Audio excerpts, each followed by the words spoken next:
What's up, my friend? Welcome back to the Patrick DeBello podcast. If you are a new listener, welcome to the Patrick DeBello podcast.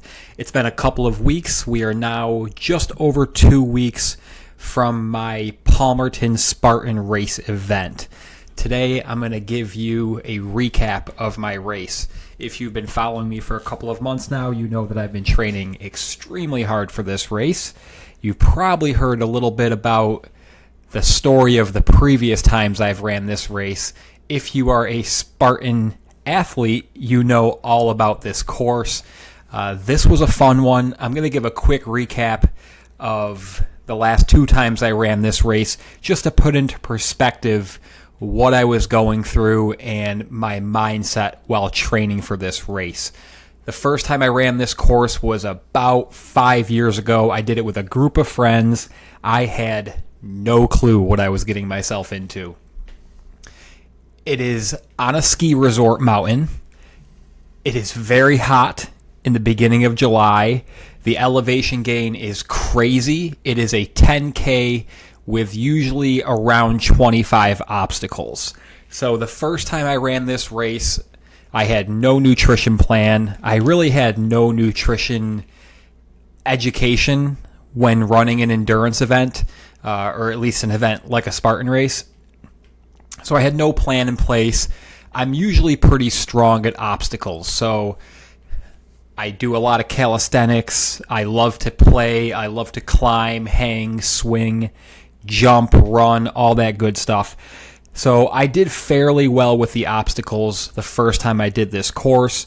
My biggest weakness was the carrying obstacles. So if you don't know, the carrying obstacles in a Spartan race are when you carry a heavy sandbag. The weights are different for men and women. You also have to carry a heavy bucket filled with rocks. Again, the weights are different for men and women. Usually it's up somewhat of an incline, at least a hill, if not a very steep incline, with pretty rough terrain in most of these events. The sandbag carry in Palmerton is brutal. Absolutely soul-crushing. The first time I did this race and carried that sandbag, oh my God, it was crazy because the hill, I say that loosely because it's actually a double black diamond ski run. And if you're not familiar with skiing, I wasn't until I did this race and realized what I had just done. But a double black diamond ski run is usually for expert skiers. I'll read the definition here off of Google. These runs typically feature steeper inclines, often exceeding 60%, as well as more significant obstacles in the form of larger moguls, boulders, narrow chutes, and sometimes mandatory cliff drops. So, obviously that is with snow. There's no snow in the middle of July in the mountains of Pennsylvania, but let me tell you, it's insane. So basically, you grab your sandbag that I think is like 70 pounds for men, 50 pounds for women, give or take. I could be off a little bit, but you grab the sandbag out of these big, huge box crates, and you go down the double black diamond ski slope, around a corner, and then as soon as you turn the corner, you go straight up the mountain back to the start. And I will never forget when I turned that corner the first time, it was like a cemetery of just like scattered sandbags where people were just dropping their sandbags and keeled over next to them in like utter destruction. And shortly thereafter, I joined them. My God, I think I put that sandbag down probably 50 times. Just take 5 steps, put the sandbag down. Take 5 steps, put the sandbag down. And it's maybe halfway through the race. So when you get a gut punch like that, 3.5 miles into a 7-mile race, yes, 7 miles, because if you're not familiar with Spartan, they tell you it's a 10K, but it's always longer. There's something in Spartan races called Spartan miles. So if they tell you that it's a 6.5 mile race, it's probably more around 7 miles. So yeah, I dropped that sandbag so many times. I had to pick it up, take a few steps, drop it, pick it up, which is probably more difficult because every time you have to pick it up, you're exerting that energy. But I just couldn't go any further. After the sandbag carry, a couple obstacles in, I was doing pretty well, but eventually I don't even remember at this point, one of my legs completely locked up. And when I tell you I could not bend my knee, I could not bend my knee. My vastus medialis, I know that's a technical term, but for those of you that don't know, the vastus medialis is a part of your quad just above your knee that is responsible for bending and straightening your leg. That muscle completely locked up. It was seized. So when I touched it, it felt like a rock, and you could see that it was basically bursting out of my leg. So it was completely contracted, hard as a rock. When I pushed on it, it felt like a hard surface. And I felt like if I bent my leg, then it was just going to explode. So I would have to basically peg leg walk down hills, up hills for the rest of the time. Even the flat parts, I could not run. My leg was completely locked straight. So there were complete strangers on the course giving me salt packets, letting me sip their water. But the truth is, nothing that I could have done at that point was going to get me back to my baseline to allow me to actually perform at a somewhat decent level. I was completely depleted of nutrients. I was completely depleted of calories. It was a very, very rough situation. I even sat down on the ground and took a stick out of the woods and tried rolling out that muscle to break it up, and it didn't work. Coincidentally, I just made a post recently on Instagram talking about how soft tissue work or foam rolling doesn't actually break up tissues. It doesn't break up lactic acid. So that was basically a lost cause. It took me probably over 4 hours to do that race the first time I did it. And after that, you may think like, oh, he probably never did another Spartan race again. Well, you'd be mistaken because I am now, I think, 23 races deep. That was my second race, and I went back for more. With that being said, quick little side note, I've said this before, I truly believe that Spartan races are one of the best ways to challenge your physical capabilities and your mental fortitude. And therefore, everybody. I know the story I just told probably doesn't excite very many people, but they have a lot of different courses. Palmerton is definitely not a beginner-friendly course, but a beginner could do it. But all across the country, all across the world, they have a ton of different races. I've said this before on the podcast. I think that signing up for an event or a race is one of the best ways to hold yourself accountable, to keep yourself motivated, to continue to pushing towards a goal, especially if you're somebody who wants to lose a few pounds and you keep getting hyper-focused on the scale. Setting a performance goal or signing up for an event is extremely beneficial for your mentality. It's a good way to include fun into your training, to go out there and harness your inner child and run, jump, swing, play, fail, succeed. It's probably the best form of fitness that I have found in the 15 years of working out. And I don't say that lightly because I have been in love with handstands for 10 years. I love partner acrobatics. Both of those have changed my life for the better. But Spartan has definitely taken the lead on things that I have gone headfirst into in the fitness industry that have seriously helped me improve my performance, stay motivated, get healthier, and just have fun.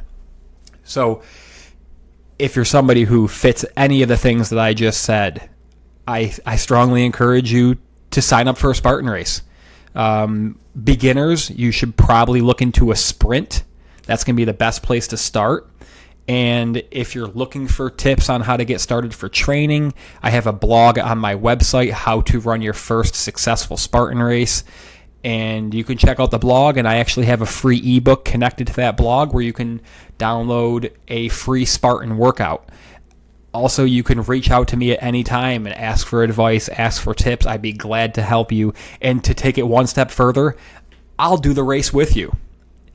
Send me a message on Instagram, shoot me an email.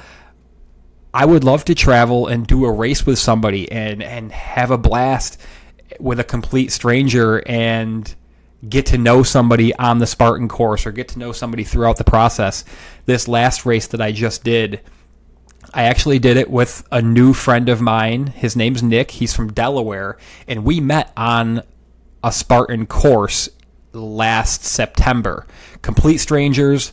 Both of us were going through it at the last quarter of a Spartan Beast, which is a half marathon with 30 obstacles. So I don't know, we were maybe at mile 10 when we just happened to meet up together and we started chatting.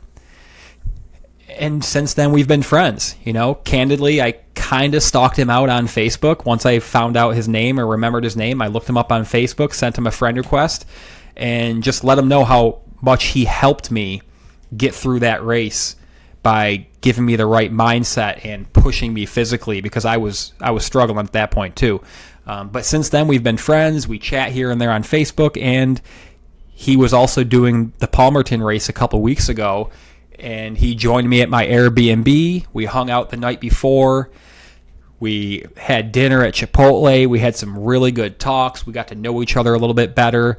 We also got to know our Airbnb host, which, if you listen to my podcast a few weeks ago now at this point, you know that my fiance and I had not a great experience at an Airbnb in Bethel, New York. So it was really, really nice to have a very clean, comfortable Airbnb to stay at the night before the race, not to mention meeting our host, who was a wonderful woman, very sweet, very successful, very open, shared some really cool stories with us.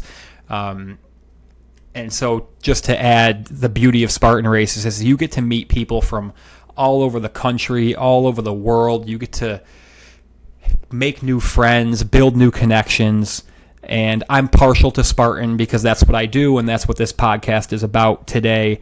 But you can probably find that in any community, any type of event. And when I say to do an event, I don't mean you have to do sign up to win. You don't need to get first place. You don't need to get third place. Just get out there and have fun and be better than your previous self. Set a goal, challenge yourself, have fun, be safe. You don't have to compete with anybody other than yourself. And if you do one, regardless of how you do, try again in a couple months and just try to be better than you did the time before. So shout out to Nick, shout out to Jill.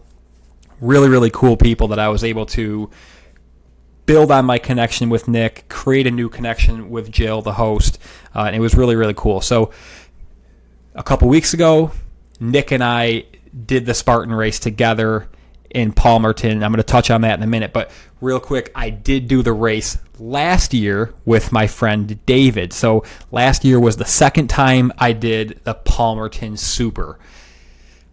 And again, I got my butt handed to me. I was in significantly better shape last year than I was 5 years ago when I did the race. Physically, not even close. I was much better at running, much better at hiking, even better at doing obstacles. But candidly, I didn't have a nutrition or hydration plan in place, let alone a good one, and it bit me in the butt big time. About an hour into the race, I completely bonked, which is basically an endurance term for hitting a wall, being completely depleted, and crashing. I got to a point in the race after a couple of very steep inclines where I was getting lightheaded. I started getting nauseous and dizzy. I actually had to lean up against a tree for about 30 minutes before I could regain being even semi-coherent.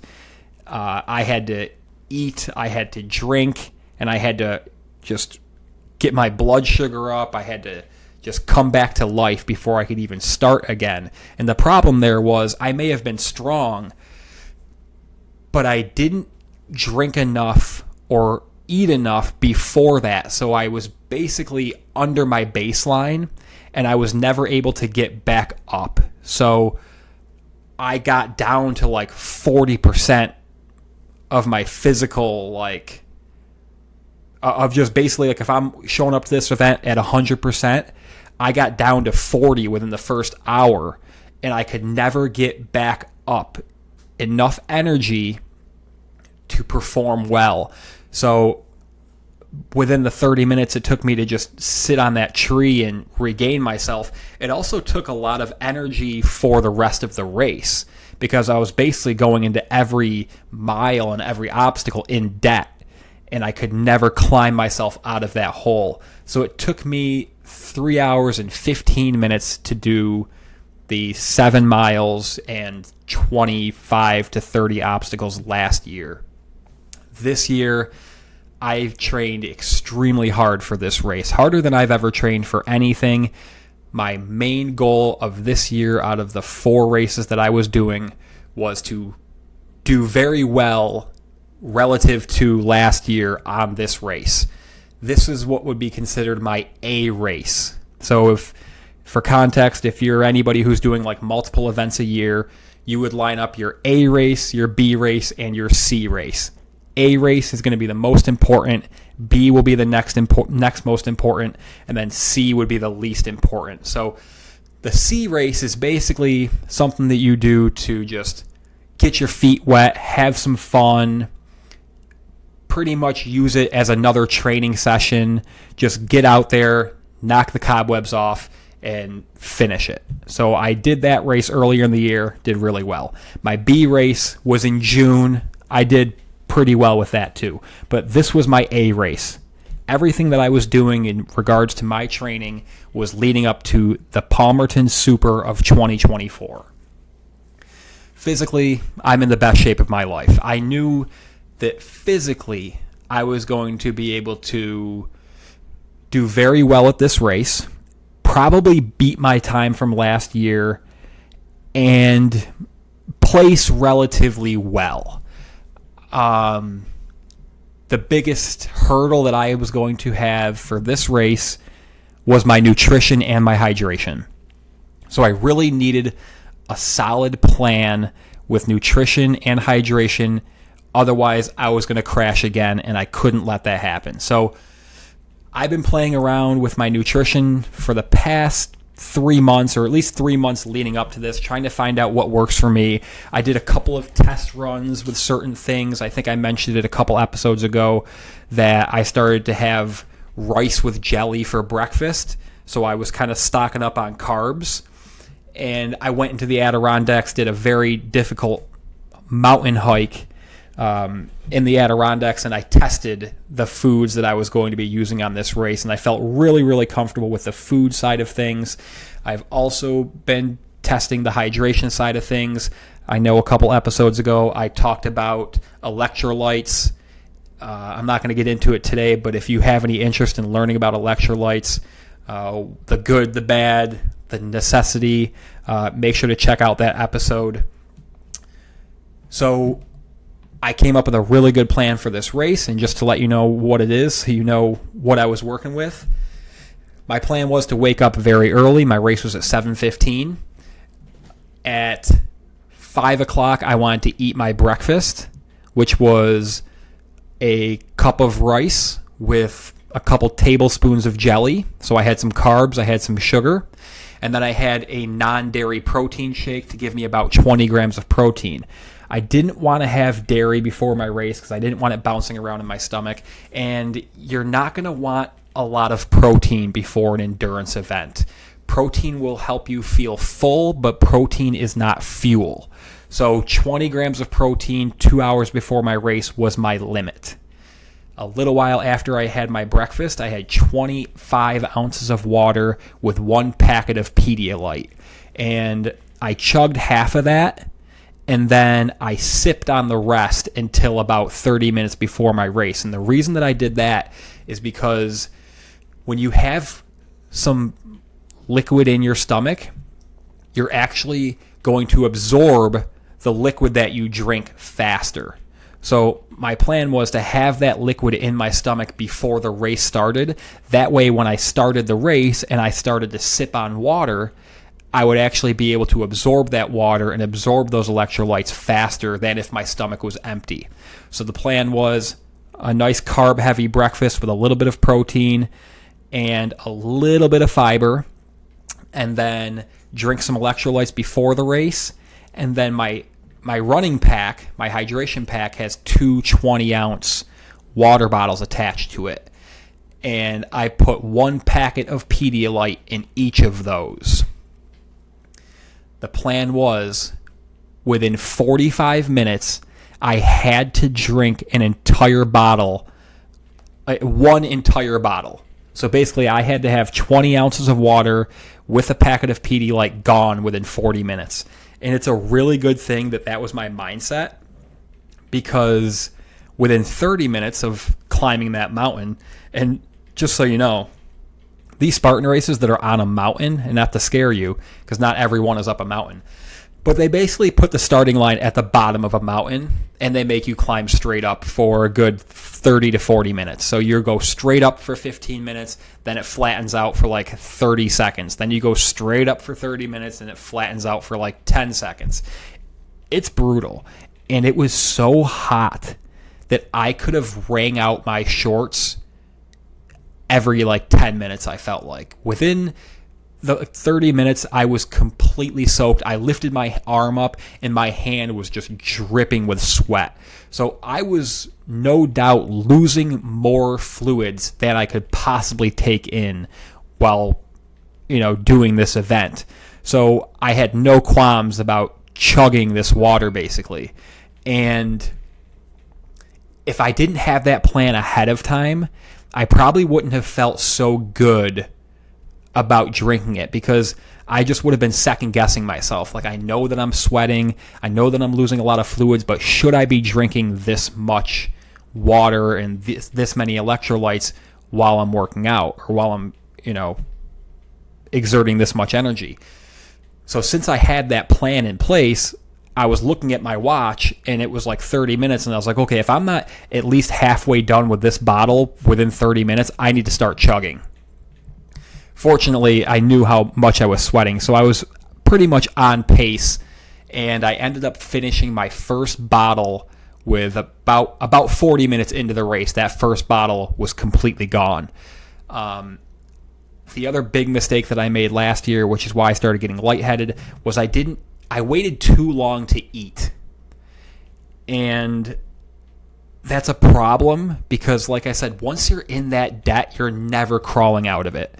So what I did was I made sure to eat early and often, because the truth is, when you eat something or you drink something, it takes a while for your body to absorb it. So my race fuel, or intra-race fuel of choice, is a rice and banana ball. So I basically take some rice, take a banana, mash it up, mix it together, and I bring 3 of those, and then I eat 1 every 30 minutes or so. And the reason is because you're not going to absorb that and start using it as energy for at least 30 minutes.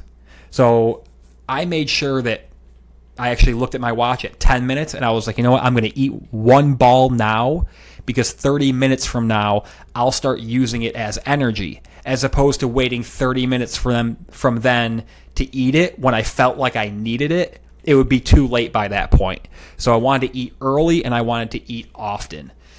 And I actually remember, for the most part, where I bonked last year. And I don't know the exact tree that I had to lean up against to come back to life, but I know exactly like where it was. And when I got to that part of the race this year, I felt like a different person. I felt superhuman this year compared to last year. So right off the bat, I knew that my plan was working. I knew my hydration was working. I knew that my food was working. So I just kept on trucking. And man, it was tough. There was so much elevation. But my other plan was to basically pace myself for the first 4 miles.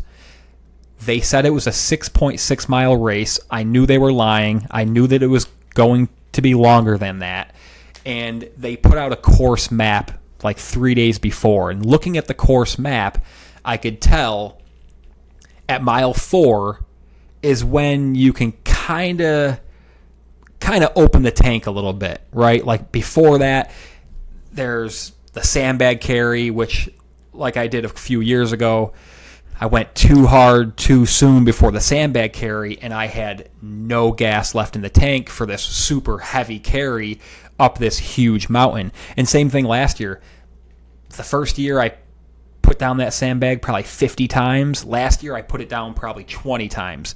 I'll never forget, this woman and I were going up the mountain at the same time, and we just kept pushing each other like, all right, let's go. 10 more steps, then we'll put it down. 10 more steps, and then we'll put it down. So my goal this year was to do better than I did last year, beat my time, not put the sandbag down at all during the sandbag carry, and hit the spear throw. And for those of you that don't know, the spear throw is one of the dumbest obstacles in Spartan ever. But you basically they have a pointed tip attached to a end of a broomstick that's tied to a rope, and you have to throw it like 20 yards into a bale of hay. I think it's the dumbest obstacle known to man. I have not hit a spear throw in over 10 races. So if you fail an obstacle, you have to run a penalty loop, which takes away energy. It adds time to your race. It can make or break your race. Like I said, I haven't hit the spear throw in probably 2 years. Over 10 races, 2 years. Easy, haven't hit a spear throw. And out of my 23 races, I think I've only hit 3 spear throws leading up to this point. So I was super nervous, but also I got up to that spear throw. It was 2 obstacles before the sandbag carry. And I was feeling very strong. I was feeling confident. I was excited. I was having fun. And I just got up. I started like slowing down a little bit before the spear throw. And I was like, I'm just going to effing nail this. Like, screw it. I'm just going to throw this thing as hard as I could. And I used a little bit of strategy. I made sure to balance the stick on my hand so the point was tipping up. Because a lot of times when I throw the spear, it lands in front of that the bale of hay. And I know I'm strong enough to get it there, but I have it a little bit too top heavy, I guess you could say. So when I hold it in my hand, it's pointing down a little bit already. So this time I was like, I want to throw the spear with the tip pointing up so I can get a little bit of arc. And actually, when the spear starts to come down, it's coming down towards or like above the bale of hay as opposed to going down below it. So I balanced it on my hands.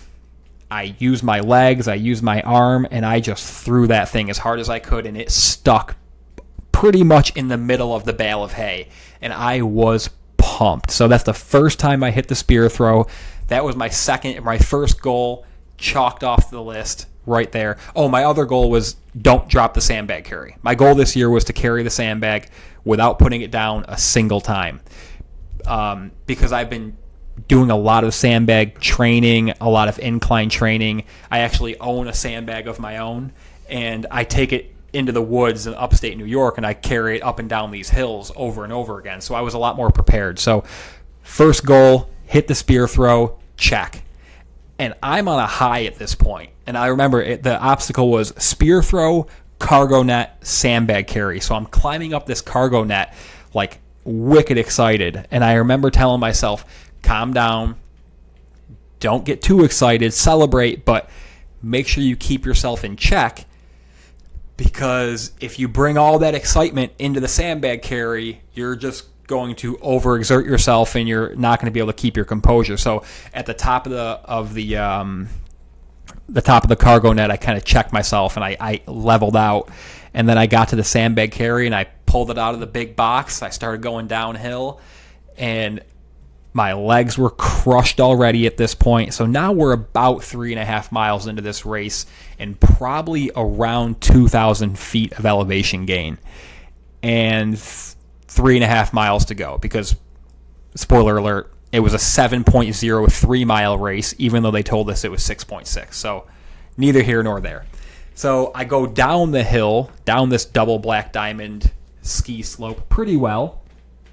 You turn the corner, you go up a couple steps, like, uneven terrain, rocky terrain, and then you turn the corner, and there it is.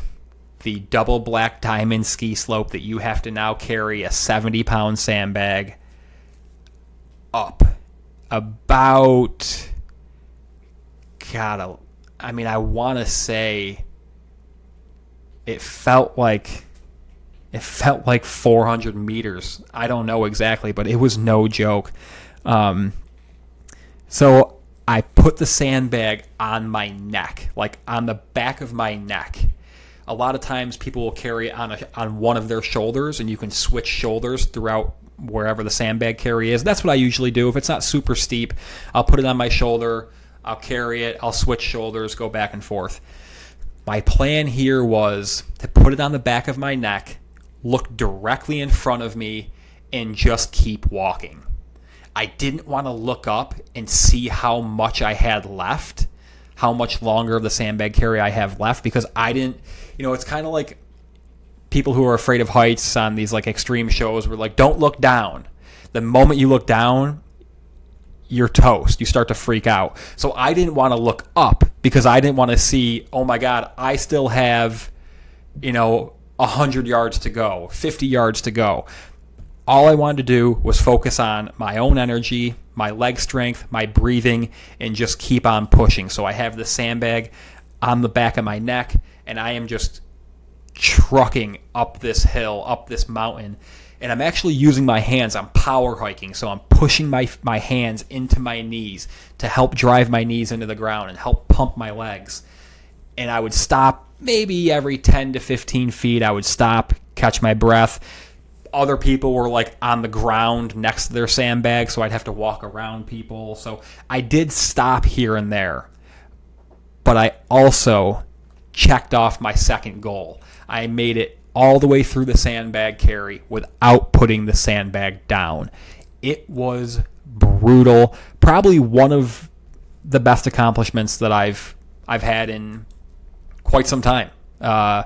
It's a gut punch, and you see how many other people are just dropping the sandbag, stopping for 30 seconds. So when you can push through that and you can just take a quick break, catch your breath for 10 seconds, and then keep moving forward, especially when you harness the feeling that you had the year before and you know how much stronger you are and how much better you are. There is nothing better. There's no better feeling than knowing that all of your hard work has paid off. Every workout that you didn't want to do, every excuse you had that you ignored, every drip of sweat, every pain in your leg was all worth it. There's really no better feeling. And that's what I love about these races. At that point already, my race was a success. I never do these races to compete with anybody else. If I get a good placing, that's just a bonus. But when you can perform better than you did previously, and you can beat yourself and experience that growth and experience the hard work paying off, it's so rewarding. And to me, it beats any fat loss goal, any aesthetic goal. That's why I love performance goals. I love having an actual marker for your success that does not rely on scale weight. And that's not to say that scale weight goals are invalid or body fat loss goals are invalid, especially if you're somebody that has a lot of weight to lose. I highly encourage you to find a healthy body weight, do what you have to do to get there, but also along the way, find these non-scale victories, find some sort of performance goal that you can do. I just spoke about recovery heart rate, how important it is for health and performance. Anybody can use heart rate recovery as a goal. I don't care how much you weigh, how much body fat you have to lose, how experienced you are. Just knowing that you are improving is priceless. So anyways, I make it to the top of the sandbag without dropping it. Again, second goal, check. So then there's a few more obstacles left and probably 3 miles left at this point. I keep on trucking. I did say once I get to the sandbag carry, it's time to open up a little bit. I'm going to start pushing probably like 7 to 8 out of 10 effort because I have nothing to lose at that point. I knew the obstacles that were coming up next were things that I was strong in. There are a lot of like hanging type obstacles, which I'm very good at. My weaknesses are, or in the past have been, carrying heavy objects because I used to only weigh 160 pounds. So carrying something that's a sandbag that's 70 pounds up a mountain, like it takes a toll on you. So I knew that I had some strengths coming up. I knew I was going to do well on these obstacles. And I pushed myself pretty hard. There's an obstacle that's called the ape hanger, which is my favorite obstacle in all of Spartan. You climb up a rope, and then from the rope, you have to grab onto this suspended ladder. And it's not like a metal ladder. It's almost, the best way I can describe it would be like a fire ladder. Well, a ladder that you would see like in a movie where they like throw it out the window if there's a fire. I don't know why that's where my mind goes. But like it's real flimsy. It's like it sags when it hangs. But it's not metal. It's basically just like rung by rung. After you climb this rope, you have to climb a rope to get to it, and then you have to climb the ladder. I mean, it's super long too. Like where you have to go to like get to the end. So at the end of every hanging obstacle, you have to hit a bell, and when you hit the bell, that's signifying you've completed the obstacle. So from the time you start climbing that rope to grabbing the ladder to going rung to rung to rung and hitting that bell, it is exhausting. And I chose a method where I was going sideways. So I was going like right to left, and I was going sideways. And halfway through, my adductor on my left side completely locked up. So I felt like, imagine a cramp times 10. Like imagine the worst cramp you've had and multiply it by 10. That's the pain I was in while I was hanging above water 10 feet in the air, holding on to this suspended ladder, going rung to rung. And my God, it was so painful. And I just had to keep pushing because you get a halfway through, you get 3/4 of the way through. If I was to fall at that point, I would have had to do a penalty lap. So I would have exerted all the energy that I did up to that point. Then I would have fell in the water, and then I would have had to run the penalty loop, which would have taken time and energy. So I refused. I don't care how much pain my leg was in. I refused to drop. And I could barely move my leg. It was completely cramped. And I hit that bell. I dropped into the water. And I started to get nervous because it was the same exact feeling that I felt 5 years ago when that vastus medialis locked up. I couldn't run. I had to basically like walk fast until the pain subsided. And then I was able to jog. And now here we are, maybe 1.5 miles left. And I'm like, oh no, here it goes. I'm going to have to walk to finish this because I don't know what's about to happen to my leg. The pain went away, and then it started going from the inside of my leg to my adductor all the way to the back of my leg to my hamstring. So now I'm running, and I feel my hamstring start to cramp up. And at this point, I barely have any electrolytes left, not to mention whatever I'm sipping on in the moment, it's not going to go into my system for quite a while. So I'm basically at the mercy of my body at this point. Like, whatever it is what it is.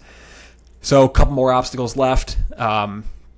Pushing through a decent amount of pain, a decent amount of cramping. One of the other obstacles is a barbed wire crawl, and usually in Palmerton it's pretty rough, but you basically crawl underneath barbed wire, and in this case it was going down a pretty decent hill, and it was so low that I was on my stomach and on my legs military crawling, and it was still scratching my back. That's how low it was. And then you get to the bottom, you finish the barbed wire crawl. There's another obstacle called the multi-rig at the bottom of the hill. A multi-rig is basically like gymnastics rings. You have to swing from like 3 gymnastics rings. Then you have to grab a metal pole. You shimmy on the pole. Then you go through 3 more gymnastics rings. And I'm usually pretty strong at that. So I finished that, and then you have to go back directly up the hill you just came, and you had to climb under more barbed wire. So it was less like adding insult to injury. You have to do one barbed wire crawl going down the hill. You do an obstacle. Then you have to go up another hill climbing underneath barbed wire. So it just slows you down, like as opposed to just walking straight up the hill. Even if you're tired, even if you're in pain, walking is way faster than crawling, especially when you're trying not to scratch your back on barbed wire. Granted, it's not going to be like a serious injury, but it's a mental thing. You're trying to stay low so you don't, rip your hydration pack or scratch your back, whatever the case is. It definitely slows you down. So I think there was, at the top of that hill, there was a wall climb. You had to climb over a wall, and then they send you back down the hill. If it sounds like you go up and down a lot at Palmerton, you do. Anybody who's listened to this that did the race can feel my pain. So the last obstacle at the bottom of the hill was the rope climb. Again, something that I'm pretty strong at. Lately, my grip strength, which is the weakest part of my body, has been kind of bothering me.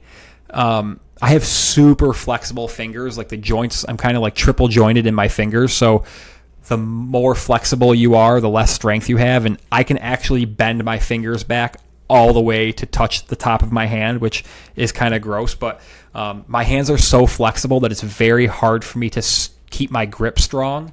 So I used to be able to climb up a rope without using my legs, just hands. And as far as upper body strength, I can still do that, but my grip strength is really, really rough these days. It's getting stronger, but by the end of a race like that, I can just feel that the joints in my hands are just completely shot. So I actually have to use a J-hook technique, which uses your legs to climb the rope. So last obstacle of the course, the finish line is like 30 yards, if that, from the rope climb. And I'm like, all right, let's do this. Crush this rope climb, get down, and just sprint to the finish line. I'm halfway up the rope climb, and my calf muscle cramped up to a complete lock. It felt like I was climbing a rope and somebody like shot me in my calf. It was like excruciating, completely locked up. And I was trying to use my legs to climb the rope, and I couldn't. At the same time, my grip was so shot that I was like, I would go up and then I'd slip down a little bit. I would go up and then I would slip down a little bit. So I'm fighting the urge to use my legs because it hurts so bad, but I also don't really have the strength in my grip to pull myself up to the bell. But I had to just push through it. It was the last obstacle of the day. At this point, I'm running a clean race, which means you haven't failed any obstacles. No way am I going to fail the last obstacle and have to run a penalty lap. So I just pushed through the pain. I used my legs a little bit to get myself up that like extra few inches or half a foot to where I could just reach all the way up and tap that bell. I tapped the bell. I dropped from a pretty high height because my legs I didn't want to use my grip or my legs to climb down, so I just dropped and I sprinted to the finish line, and I finished very, very strong. I finished 45 minutes faster this year than I did last year, which you can imagine And that is an extraordinary amount of time to knock off of a race. It was almost the same race. There were a couple things that were in different positions, but to year to knock off 45 minutes off my time, I was ecstatic, and I felt good the entire time. I knew that I was doing better. I had it on my watch. I knew what I did last year. I could see the total time that I was running. I knew it. I pushed myself as hard as I could, basically not just towards my limit, but past it. If I slowed down a little bit, maybe if I took like a RPE of 5 after the sandbag carry, maybe I wouldn't have cramped, but it would have slowed my pace down a little bit more. So my hydration plan worked out. My food plan worked out. My training panned out. I was extremely prepared for the inclines. I was extremely prepared for the obstacles. I was beyond happy with the results. I'm already looking forward to next year. I remember last year, my friend David and I, when we finished, I finished a little bit before him, but we met at the finish line and we walked out to the car looking at each other and we're like, I'll never do this race again. Like, I hate Palmerton. I'm never coming back.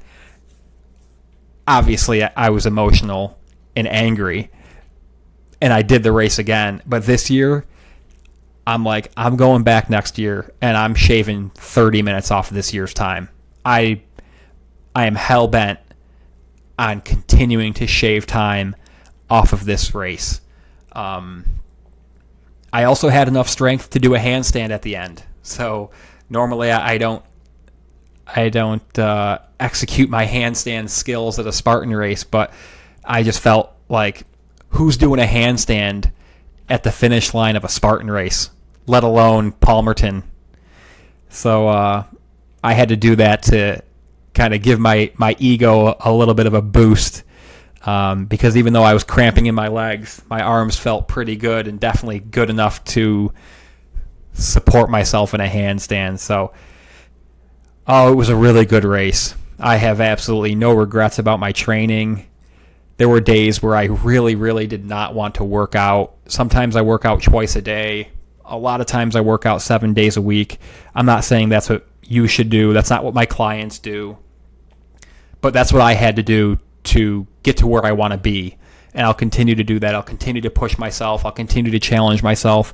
I'll continue to show up even when I don't want to.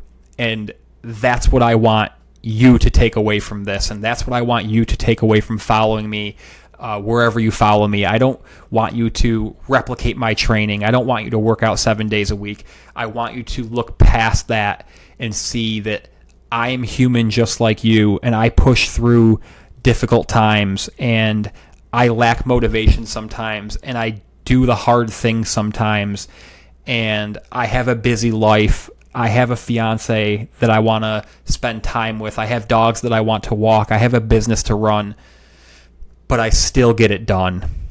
And I'm not special. I'm driven. I'm motivated, but I'm not special. And I want you to know that if I can do it, you can too. If I can improve year to year, month to month, week to week, you can too. If I can push myself towards my limits, you can too. We're all out here just doing the best we can. Whatever it is that your goal is, I believe in you. I know that you can do it. So don't compare yourself. Don't compare your workouts to mine. Don't compare the weight you lift to your friends. Don't compare how long and far you run compared to other runners. Compare yourself to the old you, and compare yourself to how far you've come, because that's the meaning of success, and that's how you know that what you're doing is worth it, and that's how you're going to continue to stay motivated to do what you're doing. And that's my story of the Palmerton Super. I don't know if that's really the best way to encourage somebody to do a Spartan race, but I sure as hell hope that I encourage you to do something challenging and to push yourself, because like I said, that's what it's all about. Party tricks are cool. They're fun. I like that I can do handstands and backflips and partner acrobatics. But when you can set yourself a performance goal that truly, truly pushes you and forces you to improve on your weaknesses and makes you be a better person, that's what it's all about. So yeah, if you have any questions about this Spartan race in particular, you can shoot me a DM on Instagram at Patrick DeBello Fitness. If you have any questions about Spartan races in general, not even just this course or this race, but Spartan in general, shoot me a DM on Instagram. I'll talk about them in the next episode. And yeah, I mean, like I said, if you want to sign up for a race, I'd love to help you out. If you want to sign up for a race and do one together, let's get it. I think it'd be really fun. I wouldn't even mind getting a group of people just from all over the country, people that follow me, people that I've met, and just maybe picking a course and doing it together, getting a group of 5 or 10 people, and just creating a nice little community and getting to know each other and doing a Spartan race. So yeah, let me know. And if you have any other questions about fitness, about nutrition, anything you want me to talk about on the podcast, shoot me a DM on Instagram, shoot me an email, patrick@syracusefitnesscenter.com. If you enjoyed the episode, please do me a huge favor. Leave me a 5-star review on Spotify. If you have the time and energy to leave me a written review, that would be even more helpful. My goal in life is to help people. My goal in life is to give people the resources and information that I wish I had earlier on in my career, the things I wish I knew then that I know now. I want to share all of that knowledge. I want to make people's lives easier. I want to break down the barriers that are holding people back. So a 5-star review goes a long way in helping me reach more people. If you really love me, you can share this episode or any of my episodes that resonate with you in your Instagram story. That's another way to support me.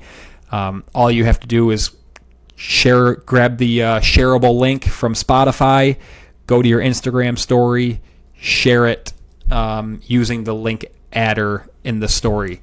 I really appreciate it. I appreciate your support. I appreciate your time. I hope you enjoyed this episode. It was a fun one. I know it was a little bit delayed. I would have liked to do this a little bit sooner after the race. But I hope you enjoyed the story of my Palmerton Spartan Super event. Have a great day, and I will talk to you soon.